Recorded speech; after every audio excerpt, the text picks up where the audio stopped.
ಐತಿಹಾಸಿಕ ವಿಜಯಪುರ ಜಿಲ್ಲೆಯಲ್ಲಿ ವಿಜಯಪುರ ನಗರದಲ್ಲಿ ಇಂದು ಬಾಳೆಹೊನ್ನೂರಿನ ಶ್ರೀಮದ ರಂಭಾಪುರಿ ಡಾಕ್ಟರ್ ವೀರಸೋಮೇಶ್ವರ ಜಗದ್ಗುರುಗಳ ದಿವ್ಯ ಸಾನ್ನಿಧ್ಯದಲ್ಲಿ ಇಂದು ರಂಭಾಪುರಿಯ ಶಾಖಾ ಮಠದ ಒಂದು ಉದ್ಘಾಟನೆ, ಒಂದು ಭೂಮಿ ಪೂಜೆ ಕಾರ್ಯಕ್ರಮದಲ್ಲಿ ದಿವ್ಯ ಸಾನ್ನಿಧ್ಯವನ್ನು ವಹಿಸಿಕೊಂಡಿರುವಂಥ ಪರಮ ಪೂಜ್ಯ ಶ್ರೀ ರಂಭಾಪುರಿ ಜಗದ್ಗುರುಗಳ ಪಾದಗಳನ್ನು ಭಕ್ತಿಪೂರ್ವಕ ನಮನಗಳನ್ನು ಸಲ್ಲಿಸಿ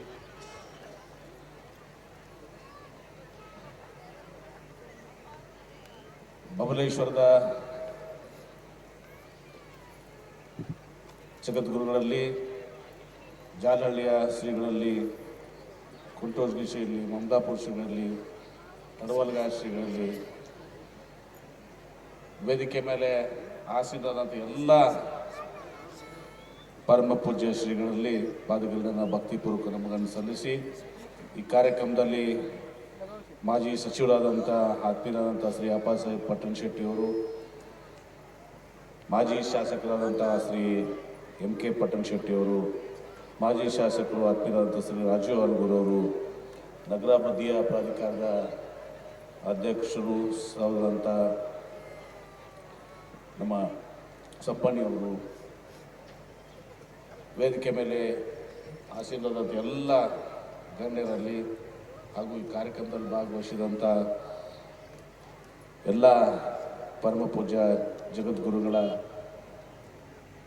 ಒಂದು ಅಪಾರವಾದಂಥ ಏನು ಬಳಗ ಇದೆ, ಶಿಷ್ಯರಿದ್ದಾರೆ, ಎಲ್ಲ ತಾಯಂದಿರೇ, ಹಿರಿಯರೇ, ಸಹೋದರ ಸಹೋದರಿಯರೇ, ಯುವಕ ಮಿತ್ರರೇ, ಮಾಧ್ಯಮ ಸ್ನೇಹಿತರೆ, ಇವತ್ತು ಪಂಚಪೀಠದ ಜಗದ್ಗುರುಗಳು ನಮ್ಮೆಲ್ಲರ ಆರಾಧ್ಯ ದೇವರಾದಂಥ ರೇಣುಕಾಚಾರ್ಯರು ಮಾನವ ಧರ್ಮಕ್ಕೆ ಜಯವಾಗಲಿ, ವಿಶ್ವಶಾಂತಿಗೆ ಧರ್ಮವೇ ಹೊತ್ತನ್ನು ಸಹ ಶ್ರೀರಕ್ಷೆ ಅನ್ನುವ ಮಾತನ್ನು, ಅದೇ ರೀತಿ ಬಸವಾದಿ ಶರಣರು ದಯವೇ ಧರ್ಮದ ಮೂಲ ಅಂತ ಹೇಳಿ ಇವತ್ತು ನಮ್ಮ ವೀರಶೈವ ಲಿಂಗಾಯತ ಪರಂಪರೆ ಒಂದು ಕಡೆ ರೇಣುಕಾಚಾರ್ಯರು ಎಲ್ಲ ನಮ್ಮ ಪಂಚಪೀಠದ ಜಗದ್ಗುರುಗಳು, ಪಂಚಪೀಠಗಳು, ಇನ್ನೊಂದು ಕಡೆ ನಮ್ಮೆಲ್ಲ ವಿರಕ್ತ ಮಠಗಳು, ಬಸವಾದಿ ಶರಣರ ಒಂದು ಆಶಯ, ಈ ಎರಡನ್ನೂ ಕೂಡ ಒಂದು ಸುಂದರ ಸಮಾಜ ನಿರ್ಮಾಣ ಆಗಬೇಕು, ಒಂದು ಸುಂದರ ವಿಶ್ವ ನಿರ್ಮಾಣ ಆಗಬೇಕು, ಒಂದು ಸುಂದರ ನಾಡು ನಿರ್ಮಾಣ ಆಗಬೇಕು ಅಂತ ಕನಸಿರುವಂಥದ್ದು. ಇವತ್ತು ಆಚರಣೆಗಳಲ್ಲಿ ನಮ್ಮಲ್ಲಿ ವ್ಯತ್ಯಾಸಗಳಿದ್ದಾವೆ, ಆದರೆ ಎಲ್ಲರ ಒಂದು ಗುರಿ ಏನಿದೆ ಆ ಗುರಿ ಬಹಳ ಸ್ಪಷ್ಟವಾಗಿದೆ. ಒಂದು ಮಾನವ ಧರ್ಮಕ್ಕೆ ಜಯವಾಗಲಿ ಅಂತ ಹೇಳುವಂಥದ್ದು, ವಿಶ್ವಕ್ಕೆ ಧರ್ಮದಿಂದ ನೆಮ್ಮದಿ ಅಂತ ಹೇಳುವಂಥದ್ದು, ಇನ್ನೊಂದು ಕಡೆ ಇವತ್ತು ದೈವೇ ಧರ್ಮ, ಕಾಯಕವೇ ಕೈಲಾಸ ಅನ್ನುವಂಥದ್ದು. ಹೀಗಾಗಿ ನಾವು ಹೆಮ್ಮೆ ಪಡಬೇಕು. ಇದು ನಾವೆಲ್ಲರೂ ಕೂಡ ಈ ಒಂದು ವೀರಶೈವ ಲಿಂಗಾಯತ ಸಮುದಾಯದಲ್ಲಿ ನಾವು ಜನ್ಮ ತಾಳಿದ್ದೀವಿ ಅಂತ ಹೇಳಿ ಇವತ್ತು ನಮ್ಮ ಕೊಡುಗೆ ಏನಿದೆ, ಬಹುಶಃ ಭಾರತ ದೇಶದಲ್ಲಿ ಅನೇಕ ಜಾತಿಗಳು, ಧರ್ಮಗಳು, ದೇವರುಗಳು, ಭೌಗೋಳಿಕವಾಗಿ ಭಾಷೆಗಳು, ಈ ಎಲ್ಲವೂ ಕೂಡ ತುತ್ತು ನಮ್ಮ ಮುಂದಿದ್ದಾವೆ. ಆದರೆ ನಮ್ಮ ಮಠಮಾನ್ಯಗಳ ಕೊಡುಗೆ ಏನಿದೆ ಇವತ್ತು ಈ ಸಮಾಜಕ್ಕೆ, ಈ ನಾಡಿಗೆ, ನಮ್ಮ ಮಠಮಾನ್ಯಗಳು ಶಿಕ್ಷಣ, ದಾಸೋಹ, ಧಾರ್ಮಿಕ ಒಂದು ಬೋಧನೆ ಬಹುಶಃ ಬೇರೆ ಯಾವ ಒಂದು ಸಮಾಜದಲ್ಲಿ ಕೂಡ ಇಂಥ ದೊಡ್ಡದಾದಂಥ ಕೊಡುಗೆ ಇಲ್ಲ. ಇವತ್ತು ನಾವು ದಾಸೋಹವನ್ನು ನೋಡ್ತೀವಿ. ನನಗೆ ಹೇಳ್ತಾ ಇದ್ರು ಒಂದ್ಸಲ, ಬೀದರ್ದಲ್ಲಿ ಏನು ಗುರುನಾನಕರು ಬಂದು ಅಲ್ಲಿದ್ದಾಗ ಅವರು ಹೋಗಿ ಅಲ್ಲಿ ಏನು ಅವರಲ್ಲಿ ಒಂದು ಸಿಖ್ ಭಾಷೆಯಲ್ಲಿ ಒಂದು ದಾಸೋಗಿರುವಂತ ಲಂಗರ್ ಅಂತ, ಅದು ನಮ್ಮಿಂದ ಇವತ್ತು ಸಹ ಹೋಗಿರುವಂಥದ್ದು, ನಮ್ಮ ವೀರಶೈವ ಲಿಂಗಾಯತರಿಂದ ಹೋಗಿರುವಂಥದ್ದು ಅಂತೇಳಿ. ಹೀಗೆ ಒಂದು ದೊಡ್ಡ ಕೊಡುಗೆ ನಮ್ಮ ಮಠ ಮಾನ್ಯಗಳ ಪರಮ ಪೂಜ್ಯ ಜಗದ್ಗುರುಗಳ ಸಂಸ್ಥೆಗಳ ಇವತ್ತು ಕೊಡುಗೆ. ಒಂದು ಕಡೆ ಸಿದ್ಧಗಂಗಾ ಮಠ ಹಿಡ್ಕೊಂಡು ಇವತ್ತು ನಮ್ಮಲ್ಲಿ ವಿಜಯಪುರ ಜಿಲ್ಲೆಯಲ್ಲಿ ಪರಮ ಪೂಜ್ಯ ಮಂತನಾಳ ಶಿವಯೋಗಿಗಳು, ಡಾಕ್ಟರ್ ಫಗು ಹೊಳಕಚ್ಚಿಯವರು, ಹೀಗೆ ಒಂದು ದೊಡ್ಡವಾದಂಥ ಕೊಡುಗೆ. ಇವತ್ತು ನಾನು ರಂಭಾಪುರಿ ಮಠಕ್ಕೆ ಬಾಳೆಹೊನ್ನೂರಿಗೆ ಹೋದಾಗ ಜಗದ್ಗುರುಗಳು ನನ್ನ ಮಾತನ್ನು ಹೇಳ್ತಿದ್ರು, ನೋಡ್ರಿ ನಾವು ಇಲ್ಲಿ ಬಂದು ಈ ಕಾಡಿನಲ್ಲಿ ಇವತ್ತು ನಮ್ಮ ಸಮುದಾಯ ಇವತ್ತು ಸಹ ಇಲ್ಲ ತಕೊಂಡು ನೆನಪೈತಂತ, ಇಲ್ಲಿ ನಮ್ಮ ವೀರಶೈವ ಲಿಂಗಾಯತ ಅಷ್ಟು ದೊಡ್ಡ ಸಮುದಾಯ ಇವತ್ತು ಸಹ ಇಲ್ಲಿ ಇಲ್ಲ, ನಿಮ್ಮ ಕಡೆ ಉತ್ತರ ಕರ್ನಾಟಕದ ಥರ. ಆದರೆ ಇಲ್ಲಿ ಈ ಒಂದು ಮಠವನ್ನು ಇವತ್ತು ಸಹ ನಾವು ಬೆಳೆಸುವಲ್ಲಿ ಇದು ಮಾಡುವ ಎಷ್ಟು ಕಷ್ಟ ಇವತ್ತು ಸಹ ನಮ್ಗೆ ಗೊತ್ತಿದೆ. ಆದರೂ ಕೂಡ ಎಲ್ಲ ಸಮಾಜದವ್ರನ್ನ ಇವತ್ತು ಸಹ ನಾವು ತೆಗೆದುಕೊಂಡು ಹೋಗಿ ಇವತ್ತು ಸಹ ಈ ಮಠವನ್ನು ಇವತ್ತು ಸಹ ನಾವು ಇಲ್ಲಿ ಮಾಡಿದ್ವಿ. ಇವತ್ತು ಮಾತನ್ನು ಇವತ್ತು ಹೇಳಿದ್ದಾನೆ ಇವತ್ತು ಕೂಡ ನನಗೆ ನೆನಪಿಗೆ ಕೊಡ್ತೇನೆ. ಇವತ್ತು ಇಲ್ಲಿ ಬಹಳಷ್ಟು ಜನ ಸ್ವಾಮೀಜಿಯವರೆಲ್ಲರೂ ಕೂಡ ಮಾತನಾಡಿದರು, ನನ್ನ ಬಗ್ಗೆ ಹೇಳಿದರು. ಆದರೆ 2008ರಲ್ಲಿ ವಿಜಯಪುರದಲ್ಲಿ ಪಂಚಾಚಾರ್ಯರ ಒಂದು ಯುಗ ಮಹೋತ್ಸವ ಬೇಡಿ ಮೈದಾನದಲ್ಲಿ ಕರ್ಪೂರ್ ಮಠ್ ಅವರ ದಿವಂಗತ ಕರ್ಪೂರ್ ಮಠ್ ಅವರ ನೇತೃತ್ವದಲ್ಲಿ ಒಂದು ಸಹ ಏನು ವಿಧಾನ ಪರಿಷತ್ ಸದಸ್ಯರು ನಮ್ಮ ಹಿರಿಯರೆಲ್ಲರೂ ಅವರು ಒಂದು ನೇತೃತ್ವದಲ್ಲಿ ಒಂದು ನಡೆದಿರುವಂತಹ ಸಂದರ್ಭದಲ್ಲಿ ವಿಜಯಪುರದಲ್ಲಿ ಎಲ್ಲ ಪೂಜ್ಯರು ಭಕ್ತಾದಿಗಳು ಇವತ್ತು ಸಹ ವಿಜಯಪುರದಲ್ಲಿ ಶಾಖಾ ಮಠ ಪ್ರಾರಂಭಿಸಲಿಕ್ಕೆ ಇವತ್ತು ಸಹ ಒಂದು ಆಶಯವನ್ನು ವ್ಯಕ್ತಪಡಿಸಿದ್ರು, ನನಗೂ ಕೂಡ ತಿಳಿಸಿದ್ರು. ಆಮೇಲೆ 2013ರಿಂದ 2018 ನಾನು ಜಲಸಂಪನ್ಮೂಲ ಸಚಿವನಾಗಿದ್ದಾಗ, ವಿಜಯಪುರ ಜಿಲ್ಲೆ ಉಸ್ತುವಾರಿ ಸಚಿವರಿದ್ದಾಗ ರಂಭಾಪುರಿ ಶ್ರೀಗಳು ಇವತ್ತು ಸಹ ಒಂದು ನಗರಾವಧಿ ಪಾಯಕದಿಂದ ಒಂದು CA ಸೈಟ್ ಅನ್ನ ನೀವು ಕೊಡೋ ಮೂಲಕ ಇವತ್ತು ಇಲ್ಲಿ ಮಠ ಸ್ಥಾಪನೆಗೆ ಇದು ಮಾಡಬೇಕು ಅಂತ ಹೇಳಿದ್ರು. ಬಹುಶಃ ಇದ್ರಾಗ ನಾನು ಬಹಳ ಮುಕ್ತವಾಗಿ ಮಾತಾಡ್ತೀನಿ, ನೇರವಾಗಿ ಮಾತಾಡ್ತೀನಿ. ನನ್ಗಿಂತ ಜಾಸ್ತಿ ಇವತ್ತು ಸಹ ಈ ಒಂದು ಆಸಕ್ತಿ ಅಂತ ಕೊಡುವಂಥವರು ಸುನೀಲ್ ಗೌಡರು, ನನ್ನ ಪುತ್ರ ಬಸನಗೌಡರು ಮತ್ತು ಸೋಮು ಗಣಾಚಾರ್ಯವರು ಎಲ್ಲರೂ ಕೂಡಿ, ನಮ್ಮ ಸಂಬಾಣಿಯವರು ಎಲ್ಲರೂ ಕೂಡಿ ಇವತ್ತು ಅವ್ರ ಕೊಡುಗೆ ಜಾಸ್ತಿ ಅದು ನನಗಿಂತ ಜಾಸ್ತಿ. ತಾವೆಲ್ಲರೂ ನನಗೆ ಅಭಿನಂದನೆ ಸಲ್ಲಿಸಿ ನನಗೆ ಶ್ರೇಯಸ್ ಕೊಡ್ತೀವಿ. ಇವರು ಪಾಪ ಬೆನ್ನ ಹತ್ತಿ ಇವತ್ತು ಸಹ ಇವತ್ತು ನಾವು ಮಾಡೋ ಮೂಲಕ ಇವತ್ತು ನಾವು ಇಲ್ಲಿ ಆ ಒಂದು ಪ್ರಯತ್ನಕ್ಕೆ ಇವತ್ತು ಸಹ ಇಲ್ಲಿ ಇವತ್ತು ಮಠವನ್ನು ಒಂದು ಭೂಮಿ ಪೂಜೆಯನ್ನು ಇವತ್ತೊಂದು ಕಾರ್ಯಕ್ರಮದಲ್ಲಿ ಇಷ್ಟು ಸಹಸ್ರಾರು ಜನ ಇವತ್ತು ಸಹ ತಾವೆಲ್ಲರೂ ಸಮಕ್ಷಮದಲ್ಲಿ ಅವತ್ತು ಪ್ರಯತ್ನ ನಡೆದಿದೆ. ಇವತ್ತು ಪೂಜ್ಯ ಶ್ರೀಗಳು ನನಗೊಂದು ಮಾತನ್ನು ಹೇಳಿದರು, ಈಗ ಇಲ್ಲಿ ಜಾಗ ಕೊಟ್ಟಿದ್ದೀರಿ, ಇಲ್ಲಿ ಕಾಡ ಇತ್ತು ಎಲ್ಲ ಈಗ ಸ್ವಚ್ಛ ಮಾಡಿ ಇವತ್ತು ಎಲ್ಲ ಇದು ಮಾಡಿದ್ದಾರೆ, ಇದು ಗಾರ್ಡನ್ ಸಲುವಾಗಿ ಇದು ಇದೆ, ಅದಕ್ಕೆ BD ಅಧ್ಯಕ್ಷರಿಗೆ ಹೇಳಬೇಕು, ನೀವು ಹೇಳಿ ಸಂಬಂಧಿಯವ್ರಿಗೆ ಇಲ್ಲ ಸಂಬಂಧಿಯವ್ರಿಗೆ ಹೇಳ್ಬೇಕು, ನಮ್ಮ ಸಂಬಂಧಿಯವರೇ BD ಅಧ್ಯಕ್ಷರಾರ ಅಂತ ಹೇಳಿ ನನಗೆ ಇಲ್ಲಿ ಒಂದು ಸುಂದರವಾದಂಥ ಇದನ್ನು ಗಾರ್ಡನನ್ನು ಮಾಡಿ ಇಲ್ಲಿ ಒಂದು ದೇವಸ್ಥಾನವನ್ನು ಮಾಡಿ ಆ ಮಠ ಮತ್ತು ಆ ಗಾರ್ಡನ್ನು ದೇವಸ್ಥಾನದ ಮೂಲಕ ಒಂದು ಸುಂದರವಾದಂಥ ಒಂದು ಬಾಳೆಹೊನ್ನೂರಿನ ಇವತ್ತೊಂದು ಸಹ ಒಂದು ಪೀಠ ಇವತ್ತೊಂದು ಸಹ ಆಗ್ತದೆ ಅನ್ನೋ ಮಾತನ್ನು ಭಾಳ ವಿಶ್ವಾಸದಿಂದ ಮಾತನಾಡೋಕ್ಕೆ ಬಯಸ್ತೀನಿ. ಇವತ್ತು ನಾನು ಹೇಳಿದ್ರೆ ಯಾವುದೇ ಒಂದು ರಾಜಕೀಯ ಉದ್ದೇಶದಿಂದ ನಾನು ಇವತ್ತೊಂದು ಸಹ ಇದನ್ನು ಮಾಡಿಲ್ಲ, ನನ್ನ ಕೊಡುಗೆನೂ ಕಡಿಮೆ ಇದೆ ಇವತ್ತೊಂದು ಸಹ. ಆದರೆ ಇವತ್ತು ಯಾವಾಗಲೂ ಕೂಡ ಯಾವುದೇ ಒಂದು ನಮ್ಮ ಪರಮ ಪೂಜ್ಯ ಸಿದ್ದೇಶ್ವರ ಮಹಾಸ್ವಾಮೀಜಿಯವರು ಕೂಡ ಇವತ್ತೊಂದು ಸಹ ಇಲ್ಲಿ ಮಾಡುವಂಥದ್ದು, ಬಂತನಾಳ ಶಿವಗಳು ಸಿದ್ದೇಶ್ವರ ಮಹಾಸ್ವಾಮೀಜಿಯವರು ಇವತ್ತು ನಾನು ಮಾತು ಕೊಟ್ಟಿದ್ದೆ, ಅದನ್ನು ನನ್ನ ಒಂದು ನಾನು ಹಿಂದಿನ ತೇಕೊಂಡು ಸುನೀಲ್ ಗೌಡರು ಬಸನಗೌಡರು ಆಮೇಲೆ ನಮ್ಮ ಪುತ್ರ ಬಸನಗೌಡರು ಅಲ್ಲಿ ಮಠಕ್ಕೆ ಹೋದಾಗ ಗಣಾಚಾರ್ಯ ಕುಂಭಾಚಾರ್ಯ ಅಲ್ಲಿನೂ ಕೂಡ ಸ್ವಾಮೀಜಿಯವರು ಹೇಳಿದ್ಮೇಲೆ ಅವತ್ತು ಸಹ ಅವರು ಓಡಾಡಿ ಅವತ್ತು ಸಹ ಇದನ್ನೆಲ್ಲರೂ ಕೂಡ ಮಾಡಿ ಅವತ್ತು ಸಹ ಇದು ಮಾಡಿದ್ದಾರೆ. ಇದನ್ನು ಸುಂದರವಾಗಿ ಆಗಲಿಕ್ಕೆ ಇದನ್ನೆಲ್ಲ ಮಾಡಬೇಕು, ಆ ನನ್ನ ಶಕ್ತಿ ಪೂರ್ಣ ಅದಕ್ಕೆ ಕೊಡ್ತೀನಿ ಅನ್ನೋ ಮಾತನ್ನ ಸಂದರ್ಭದಲ್ಲಿ ನಾನು ಹೇಳಿ, ಇವತ್ತು ಭಾಳಷ್ಟು ವಿಚಾರಗಳಿದ್ದಾವೆ, ನಾನು ಮಾತನಾಡಬಾರ್ದು ಅಂದ್ರೂ ಕೂಡ ಮಾತನಾಡಬೇಕಾಗ್ತದೆ. ಇವತ್ತು ನಾನು ಹೇಳಿದ್ದೀನಿ ವೀರಶೈವ ಲಿಂಗಾಯತ ನಮ್ಮ ಆಚರಣೆಗಳಲ್ಲಿ ಇವತ್ತು ಸಹ ಭಿನ್ನಾಭಿಪ್ರಾಯಗಳಿರ್ಬೋದು. ನಾವು ಕೂಡ ಹಿಂದೆ ಒಂದು ಸಂದರ್ಭ ಇತ್ತು, ಆ ಸಂದರ್ಭದಲ್ಲಿ ನಾವು ಇವತ್ತು ಇದೊಂದು ಸ್ವತಂತ್ರ ಧರ್ಮ ಆಗಬೇಕು ಅಂತ ಹೇಳಿ ಅವಾಗ ಅನೇಕ ಭಿನ್ನಾಭಿಪ್ರಾಯಗಳು ನಮ್ಮೆಲ್ಲರೂ ಕೂಡ ಬಂದಿದ್ದವು. ಆದ್ರೆ ನನ್ನ ಉದ್ದೇಶ ಒಂದು ಬಹಳ ಸ್ಪಷ್ಟವಾಗಿತ್ತು. ಇವತ್ತು ನಾವು ನೋಡ್ತಾ ಇದ್ದೀವಿ, ನಾನು ಪೂಜ್ಯ ಶ್ರೀಗಳಿಗೂ ಕೂಡ ಹೇಳಿದ್ದೀನಿ, ಎಲ್ಲ ಶ್ರೀಗಳಿಗೂ ಕೂಡ ಹೇಳಿದ್ದೀನಿ, ಇವತ್ತು ಲಿಂಗಾಯತರಲ್ಲಿ ವೀರಶೈವರಲ್ಲಿ ಬಹಳಷ್ಟು ನಮ್ಮಲ್ಲಿನೂ ಕೂಡ ಬಡತನ ಇದೆ. ಅನೇಕ ಉಪಪಂಗಡಗಳು ನಮ್ಮೆಲ್ಲನೂ ಕೂಡ ಅದಾವೆ.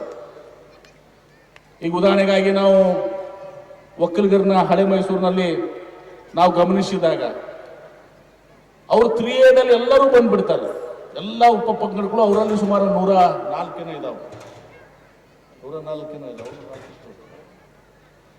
ಎಲ್ಲರೂ 3Aದಾಗ ಬಂದ್ಬಿಡ್ತಾರೆ. ಕೇಂದ್ರ ಸರ್ಕಾರದ ಹಿಂದುಳಿದ 2A ಏನಂತೀವಿ, ಹಿಂದುಳಿದ ಏನು 2A ಅಂತ ಕೇಂದ್ರ ಸರ್ಕಾರ, ಅಲ್ಲಿನೂ ಕೂಡ ಎಲ್ಲ ಉಪಪಂಗಡಗಳು ಬಂದಿದ್ದಾವೆ. ದುರ್ದೈವಶಾತ್ ನಮ್ಮ ವೀರಶೈವ ಲಿಂಗಾಯತ ಉಪಪಂಗಡಗಳು ಕೆಲವೊಂದು 2Aದಲ್ಲಿ ಬಂದಿದ್ದಾವೆ, ಕೆಲವೊಂದು 3Aದಲ್ಲಿ ಬಂದಿದ್ದಾವೆ, ಕೆಲವೊಂದು 3Bದಲ್ಲಿ ಬಂದಿದ್ದಾವೆ, ಕೆಲವೊಂದಕ್ಕೆ ಏನೂ ಕೂಡ ತಿಳಿಸಿಲ್ಲ. ಹೀಗಾಗಿ ನಮ್ಮಲ್ಲಿನೂ ಕೂಡ ಪಾಪ ಬಡತನ ಇದೆ, ಹಳ್ಳಿ ಜನ ಇದ್ದಾರೆ. ಅವ್ರಿಗೂ ಕೂಡ ನಮಗೆಲ್ಲರಿಗೂ ಕೂಡ ಒಂದು ಮೀಸಲಾತಿ ಬೇಕು, ಉದ್ಯೋಗದಲ್ಲಿ ಮೀಸಲಾತಿ ಬೇಕು, ಶಿಕ್ಷಣದಲ್ಲಿ ಮೀಸಲಾತಿ ಬೇಕು ಅಂತೇಳಿ ನಾನು ಪರಮ ಪೂಜ್ಯ ಜಗದ್ಗುರುಗಳ ಜೊತೆ ಮಾತನಾಡ್ತಿದ್ದೆ, ಹಿಂದೆ ಹೇಳ್ತಾ ಇದ್ದೆ, ಎಲ್ಲರೂ ಬಹಳ ಚರ್ಚೆಯನ್ನು ಮಾಡ್ತಾ ಇದ್ದೆ. ನಾವು ಹೇಳ್ತೀವಿ ಲಿಂಗಾಯತರು ನಾವು 17%, 20% ರಾಜ್ಯದಲ್ಲಿ ಇದೀವಿ ಅಂತೇಳಿ. ಆದ್ರೆ ಇವತ್ತು ನಾವು ಗಣತಿ ಆದಾಗ, ಜಾತಿ ಗಣತಿ ಆದಾಗ ನಾವು 9%, 10% ಉಳ್ಕೊಂಡ್ಬಿಡ್ತೀವಿ. ನಾವು ಬಹಳ ಸರಳವಾಗಿ ಹೇಳ್ಬಿಡ್ತೀವಿ, ಆ ಕಮಿಟಿಯವ್ರು ಹಂಗೆ ಮಾಡಿ ಸರಿಯಾಗಿ ಮಾಡಿಲ್ಲ, ಈ ಕಮಿಟಿಯವ್ರು ಸರಿಯಾಗಿ ಮಾಡಿಲ್ಲ ಅಂತೇಳಿ.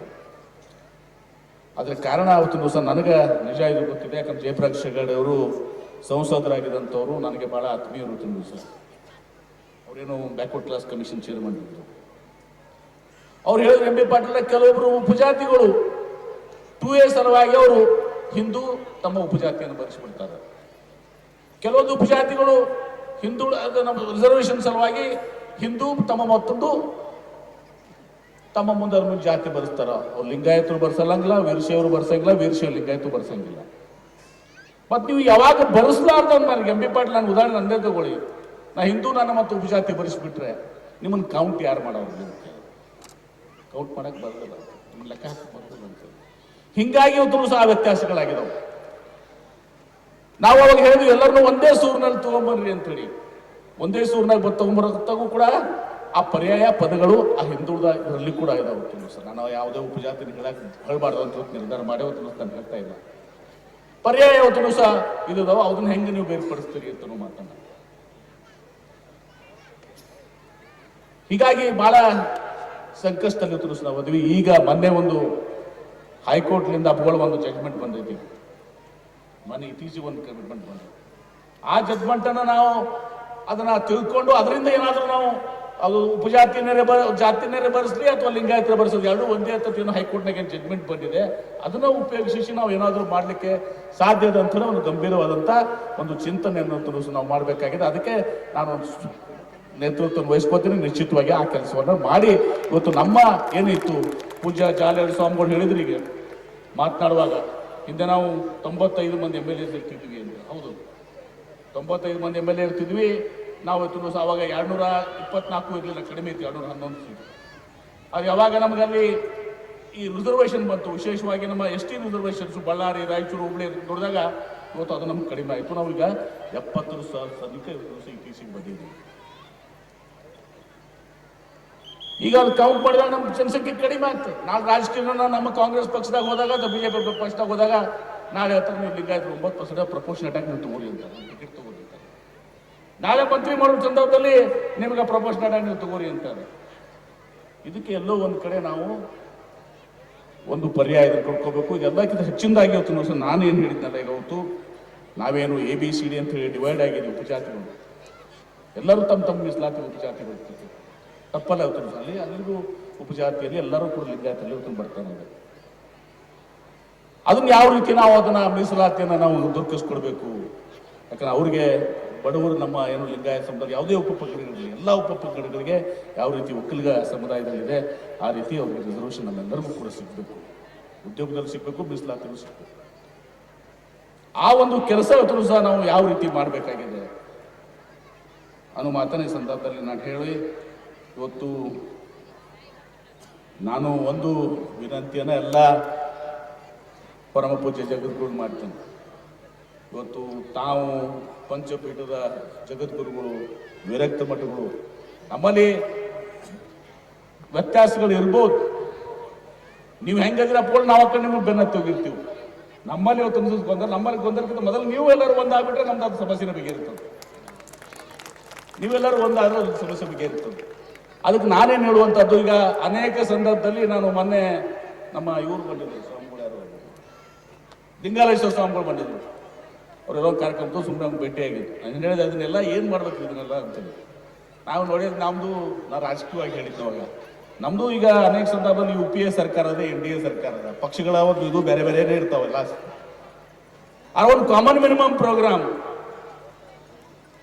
ಒಂದು ಬಂದಾಗ ನಾವು ಆ ಕಾಮನ್ ಮಿನಿಮಮ್ ಪ್ರೋಗ್ರಾಮ್ UPA ಆಗಲಿ, ನಮ್ಮ ಮನಮೋಹನ್ ಸಿಂಗ್ ಅವ್ರ ಸರ್ಕಾರ, ಸೋನಿಯಾ ಗಾಂಧಿ ಅವರಾಗಲಿ, ಅಥವಾ NDAದವ್ರದಾಗ ವಾಜಪೇಯಿ ಹಿಡ್ಕೊಂಡು ಇಲ್ಲಿ ತನಕ ಬಂದಿದೆ. ಹಾಗೆ ನಮ್ಮ ಸಮಾಜಕ್ಕೆ ಒಳ್ಳೆಯದಾಗೋದು ಬಂದಾಗ ಪಂಚಪೀಠಗಳು, ವಿರಕ್ತರು ಎಲ್ಲರೂ ಕೂಡಿ ನಮ್ಮ ಮಕ್ಕಳಿಗೆ ರಿಸರ್ವೇಷನ್ ಇರ್ಬೋದು, ನಮ್ಮ ಇನ್ನುಳಿದ ವಿಚಾರಗಳಿರ್ಬೋದು, ನಮ್ಮ ರಾಜಕೀಯ ಶಕ್ತಿ, ಉಳಿದುವ ನಮ್ಮ ಜನರ ಶಕ್ತಿ, ನಮ್ಮ ಇದು ಒಳ್ಳೆ ಏಳಿಗೆಯಾಗಿ ಗೊತ್ತು ಸಹ ತಾವು ಏನಾದರೂ ಒಂದು ಆ ಕಾಮನ್ ಮಿನಿಮಮ್ ಪ್ರೋಗ್ರಾಮ್ ಥರ ಒಂದು ಏನಾದರೂ ಮಾಡ್ಕೊಂಡ್ಬಿಟ್ರೆ ಬಹುಶಃ ನಮ್ಮ ಎಲ್ಲ ಜನರು ನಾವು ನೆಮ್ಮದಿಯಿಂದ ಇರ್ಲಿಕ್ಕೆ ಆಗ್ತದೆ. ಅಥವಾ ಈ ಕಡೆ ಹೋದ್ರೆ ನಾವು ಸಿಕ್ಕೋತೀವಿ, ಈ ಕಡೆ ಹೋದ್ರೆ ನಾವು ಸಿಕ್ಕೋತೀವಿ, ಹಿಂಗಾಗಿ ಬರ್ತಿತ್ತು ಸಹ ಭಾಳ ವಿಭಜನೆ ಆಗಿದೆ. ನಾವು ಸತ್ಯ ಮಾತಾಡ್ತೀವಿ. ಎಲ್ಲ ಬರ್ತಾನೆ ಇವತ್ತು ಜಂಗಮ ಸಮಾಜದಾಗ ಎಷ್ಟು ಬರ್ತಾನೆ ಇವತ್ತು. ನಾ ಬೆಳೆದಿನಿ ಬಂದು ಜಂಗಮ ಸಮಾಜ ಅಪ್ಪ ಭಾಳ ಮಂದಿ ಹೇಳ್ತಿದ್ರು, ನನಗೆ ಭಾಳ ಮಂದಿ ಸ್ವಾಮಿಗಳು ಎಲ್ಲ ಗೊತ್ತಿಲ್ಲ. ನಮ್ಮ ತಂದೆಯವ್ರಿಗೆ ದಿನ ಬೆಳಗ್ಗೆ ಅವ್ರಿಗೆ ಚಹಾ ಕಾಫಿ ಕೊಟ್ಟು ರಾತ್ರಿ ಊಟ ಮಾಡಿ ಮಲಗಿಸೋರು ನಮ್ಮ ತುಂಬಿಸೋ ಜಂಗಮ ನಮ್ಮ ಶಿವಾನಂದ ತೋರಿಸ್ತಾರೆ. ನಾನು ಈಗ ಎತ್ಕೊಂಡು ಬೆಳೆಸಿದವರು ಜಂಗಮ ಸಮಾಜ. ಇವತ್ತು ನಮ್ಮ ಮನ್ಯಾಗ ನನಗೆ ಮುಂಚೆನೆ ಇವತ್ತು ಚಹಾ ಕೊಡೋರು ಜಂಗಮ್ರ, ನಾನು ಊಟ ಮಾಡಿಸೋರು ಜಂಗಮ್ರ. ಬರ್ತಾನೆ ಎಷ್ಟು ಹಿಂಗೆಲ್ಲ ಸಮುದಾಯ, ಗಾಣಿಗ ಇರ್ಬೋದು, ರೆಡ್ಡಿ ಇರ್ಬೋದು, ಬಣಜಿ ಇರ್ಬೋದು, ಪಂಚಮಸಾಲಿ ಇರ್ಬೋದು, ಎಲ್ಲ ಸಮುದಾಯದಲ್ಲಿ ಇವತ್ತು ಸಹ ಬರ್ತಾನೆ ಇದೆ. ಅವ್ರಿಗೆ ಬೇಕಾಗಿದ್ದು ನಿಜವಾಗಿ ಅದನ್ನು ಕೂಡ ತಪ್ಪು ಭಾವಿಸಬೇಡಿ. ಅವ್ರಿಗೆ ಬೇಕಾಗಿದ್ದು ನಮ್ಮ ಮಕ್ಕಳಿಗೆ ಉದ್ಯೋಗ ಮತ್ತು ಶಿಕ್ಷಣದಲ್ಲಿ ಮೀಸಲಾತಿದೆ. ಪ್ರತಿಯೊಬ್ಬರದ್ದು ಭಾವನೆ ಇದೆ. ಭಾಳ ಮಂದಿ ನಿಮಗೆ ಹಿಂದೆ ಮಾತಾಡಿ ನಾನು ಹೇಳ್ತೀನಿ, ಅವ್ರಿಗೆಲ್ಲರಿಗೂ ಯಾರಿಗೂ ನಾವು ಯಾರು ಬೇಡ ಆಗಿವಿ.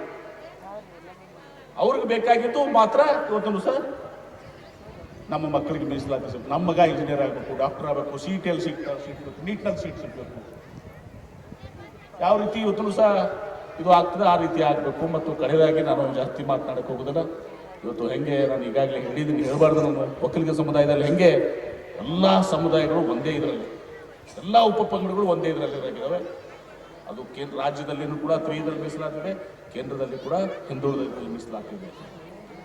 ಆ ಒಂದು ಮಾರ್ಗವನ್ನು ಸಹ ತಾವು ನೇತೃತ್ವ ವಹಿಸ್ಕೊಳ್ಬೇಕು. ಆ ನೇತೃತ್ವ ವಹಿಸ್ಕೊಂಡು ಆ ಮಾರ್ಗದಲ್ಲಿ ನಾವು ನಡೆದ್ರೆ ನಮ್ಮ ಸಮುದಾಯಕ್ಕೆ, ನಮ್ಮ ಮಕ್ಕಳಿಗೆ ಒಳ್ಳೆಯದಾಗ್ತದೆ ಅನ್ನೋ ಮಾತನ್ನ, ಬಹಳ ಪ್ರಾಮಾಣಿಕವಾಗಿದ್ದಂಥ ಮಾತನ್ನ ಇವತ್ತು ಸಹ ನಾನು ಬಯಸ್ತೇನೆ. ಇಷ್ಟು ಹೇಳಿ ಇವತ್ತು ಪರಮ ಪೂಜ್ಯರು ಇವತ್ತೊಂದು ಏನಿಲ್ಲಿ ಮಠದ ಸ್ಥಾಪನೆಯನ್ನು ಇವತ್ತು ಸಹ ಆಗ್ತಾ ಇದೆ. ಈಗ ಎಲ್ಲ ರೀತಿಯ ಸಹಕಾರವನ್ನು, ಎಲ್ಲ ರೀತಿಯ ಬೆಂಬಲವನ್ನು ಇವತ್ತೊಂದು ಸಹ ನಾನು ಮತ್ತು ಎಲ್ಲರೂ ಕೂಡ್ಕೊಂಡು ಇಲ್ಲಿ ಗಾರ್ಡನ್ ಆಗಬೇಕು, ಇಲ್ಲಿ ದೇವಸ್ಥಾನ ಆಗಬೇಕು, ಮಠ ಅಭಿವೃದ್ಧಿ ಆಗಬೇಕು, ಅದು ಎತ್ತರದ ಜೊತೆಗೆ ಆ ಒಂದು ಸೇವೆಯನ್ನು ಇವತ್ತು ಸಹ ಭಾಳ ಪ್ರಾಮಾಣಿಕವಾಗಿ ಇವತ್ತು ಸಹ ನಾನು ಮಾಡ್ತೀನಿ ಅನ್ನೋ ಮಾತನ್ನು ಸಂದರ್ಭ ಹೇಳಿ, ಇವತ್ತು ಪರಮ ಪೂಜ್ಯರ ಒಂದು ಆಶೀರ್ವಾದ, ಯಾಕಂದರೆ ಇವತ್ತು ನನಗೊಂದು ಅವಕಾಶ ಸಿಕ್ಕಿತ್ತು. ಅದು 2018 ವಿಜಯಪುರ ಜಿಲ್ಲೆ ಬರಗಾಲದ ಜಿಲ್ಲೆ, ಹಿಂದುಳಿದ ಜಿಲ್ಲೆ ಅಂತ ಹಣೆಪಟ್ಟನ್ನು ಕಟ್ಕೊಂಡಂಥವ್ರು ನಾವು.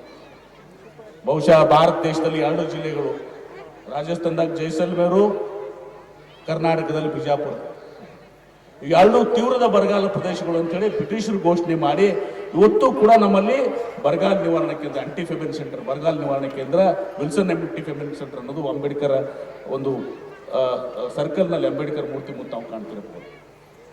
ಸಿದ್ದೇಶ್ವರ ಮಹಾಸ್ವಾಮಿಗೆ ನಾನು ಭೂಮಿಗೆ ಒಂದು ಬೊಕ್ಷಿ ನೀರು ಕೊಡ್ರಿ MB ಪಾಟ್ರಿ ಅಂತ ಹೇಳಿ, ಈ ಭೂಮಿ ಭಾಳ ಬೇಡ, ಈ ಭೂಮಿ ಒಳ್ಳೆ ಭೂಮಿ ಅದ, ಒಳ್ಳೆ ಬಿಸಿಲು ಕೊಟ್ಟಾನ ಅಂತ ಹೇಳಿ, ಈ ಭೂಮಿಗೆ ಒಂದು ಬೊಕ್ಷಿ ನೀರು ಕೊಟ್ಟರೆ ಅದು ಅಮೆರಿಕಾದ ಕ್ಯಾಲಿಫೋರ್ನಿಯಾ ನೀರಿಸ್ತದೆ ಅಂತೇಳಿ ಆ ಮಾತನ್ನು ಪಾಲಿಸಿದೆ ನಾವು. ಮಾಲಿಸಿ ಇವತ್ತು ಸಹ ಒಂದು ಇತಿಹಾಸವನ್ನು ಸಹ ಬದಲಾವಣೆ ಮಾಡಿದೆ ಇವತ್ತು ಸಹ ವಿಜಯಪುರ ಜಿಲ್ಲೆಯಲ್ಲಿ. ಇವತ್ತು ವಿಜಯಪುರ ಜಿಲ್ಲೆಯಲ್ಲಿ ಮೊದಲು 20,000ರಿಂದ 2 ಲಕ್ಷ ರೂಪಾಯಿ ಎಕರೆ ಭೂಮಿ ಇರ್ತಿತ್ತು ಒಳಗೆ. ಈಗ ಎಲ್ಲ ಕಡೆ 15 ಲಕ್ಷ, 20 ಲಕ್ಷ, 25 ಲಕ್ಷ. ನಾ ಬಾಬಾನಾಯಕನೇನು ಹೋದ್ರೆ ಅವ್ರು ನಾವು ಡ್ಯಾಮ್ ಮಾಡ್ತೀವಿ ಅಂದ್ರೆ 1 ಕೋಟಿ ರೂಪಾಯಿ ಗೆಲ್ಲಿಸ್ಬಿಟ್ರೆ. ಹಿಂಗೆ ಇವತ್ತು ದಿವಸ ಅಭಿವೃದ್ಧಿ ಆಗಿದೆ. ಮೊದಲು 50,000 ರೂಪಾಯಿ ಒಂದು ಎಕರೆ ಗಳಿಸೋ, ಇವತ್ತು ದಿವಸ 50,000 ರೂಪಾಯಿ 1 ಲಕ್ಷ ಗಳಿಸ್ತಿದ್ದಾರೆ. ಈಗ ಒಬ್ಬ 6 ಎಕರೆದಿಂದ 40 ಲಕ್ಷ ರೂಪಾಯಿ ಗಳಿಸಿ ನಂತರ ದ್ರಾಕ್ಷಿ ಕೊಟ್ಟು ಕಳಿಸ್ತಾರೆ. ಇವತ್ತು ನೀರಾವರಿಯಿಂದ ತುಂಬ ಅನುಕೂಲ ಆಗಿದೆ, ಎಲ್ಲ ನಮ್ಮ ಸಮುದಾಯಗಳಿಗೆ ಅನುಕೂಲ ಆಗಿದೆ. ಇನ್ನು ನಮ್ಮ ರಾಜಕೀಯ ಶಕ್ತಿ ಏನು ಹಿಂದೆ ಜಾಲವಾಡಿ ಸ್ವಾಮಿಗಳು ಹೇಳಿದರು, ಏನು ನಾವು 100ರಷ್ಟು ಶಾಸಕರು ಇರ್ತಿದ್ವಿ, ಇವತ್ತು ನಾವು 70 ಇದ್ವಿ. ಈಗ ನಾವು ಭಾಳ ನಾವು ಒಂದು 55 ಇರ್ಬೋದು, ಈ ಸಲ ಭಾಳ ಕಡಿಮೆ ಇದ್ದೀವಿ. ಇದು ಕ್ಷೀಣಿಸಿ ಹೋಗುವಂಥದ್ದು ಎಲ್ಲನೂ ಕೂಡ ಆಗ್ತದೆ. ಅದಕ್ಕೆ ನಮ್ಮೆಲ್ಲ ಉಪಪಂಗಡಗಳನ್ನ ಸೇರಿಸ್ಕೊಂಡು ಸಮಗ್ರ ಇವತ್ತು ದಿವಸ ವೀರಶೈವ ಲಿಂಗಾಯತ ಸಮುದಾಯ ಮುಂದೆ ಹೋಗಬೇಕು. ಆ ರೀತಿಯಲ್ಲಿ ತಾವು ಏನು ಮಾರ್ಗದರ್ಶನ ಮಾಡ್ತೀರಿ, ಆಶೀರ್ವಾದ ಮಾಡ್ತೀವಿ, ಅದನ್ನು ನಾವು ಪಾಲನೆ ಮಾಡ್ಕೊಂಡು ಹೋಗ್ತೀವಿ ಅನ್ನೋ ಮಾತನ್ನ ಸಂದರ್ಭದಲ್ಲಿ ಹೇಳಿ ತಮ್ಮ ಆಶೀರ್ವಾದವನ್ನು ನನ್ನ ಮೇಲೆ ಇರಲಿ ಅಂತ ಮಾತನ್ನು ಹೇಳಿ ನನ್ನ ಮಾತಿಗೆ ವಿರಾಮ.